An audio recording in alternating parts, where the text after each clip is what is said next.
എന്നും നിയമസഭ പ്രക്ഷുബ്ധമായിരുന്നു എന്നാണ് നമ്മൾ മനസ്സിലാക്കിയത്. ഒപ്പം തന്നെ വീണ്ടും ഈ ശബരിമല സ്വർണ്ണ മോഷണ വിഷയം അത് കൂടുതൽ ശക്തമാക്കി മുന്നോട്ട് കൊണ്ടുപോകാൻ തന്നെയാണ് പ്രതിപക്ഷം നിലവിൽ തീരുമാനിച്ചിരിക്കുന്നത്. സഭയിൽ ഇന്ന് മന്ത്രി എം പി രാജേഷ് പ്രതികരിച്ചിരുന്നു. അതിലേക്ക് ഇനി പ്രതിപക്ഷാംഗങ്ങളുടെ ഭാഗത്തു നിന്നുണ്ടായ കടുത്ത അച്ചടക്ക ലംഘനത്തെ ഈ സഭ ശക്തമായി അപലപിക്കുന്നു.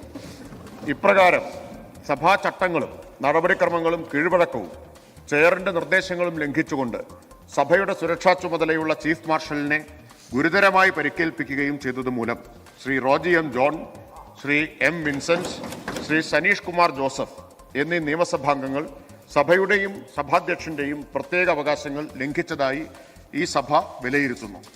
ഈ സാഹചര്യത്തിൽ Shri Roji M John, Shri M Vincent, Shri Saneesh Kumar Joseph എന്നീ നിയമസഭാംഗങ്ങളെ കേരള നിയമസഭയുടെ നടപടിക്രമവും കാര്യനിർവഹണവും സംബന്ധിച്ച ചട്ടങ്ങളിൽ അനുബന്ധം 2 ചേർത്തിട്ടുള്ള പെരുമാറ്റച്ചട്ടങ്ങളിലെ ചട്ടം 53F പ്രകാരം സഭയുടെ നടപ്പ് സമ്മേളനത്തിന്റെ ശേഷിക്കുന്ന കാലയളവിൽ സഭാംഗത്വത്തിൽ നിന്ന് സസ്പെൻഡ് ചെയ്യാൻ ഈ സഭ തീരുമാനിക്കുന്നു എന്ന പ്രമേയം ഞാൻ അവതരിപ്പിക്കുന്നു.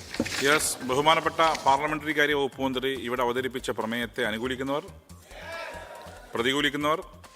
പ്രമേയം സഭ ഐക്യകണ്ഠേന പാസാക്കിയിരിക്കുന്നു. ലോകത്തെവിടെയായാലും ഏത് സമയത്തും 24 വാർത്തകളും ഓഗ്മെന്റഡ് റിയാലിറ്റി പാക്കേജുകളും എക്സ്പ്ലെയിനറുകളും വിശദമായി കാണാൻ ഞങ്ങളുടെ യൂട്യൂബ് ചാനൽ നിങ്ങൾക്ക് സബ്സ്ക്രൈബ് ചെയ്യാം.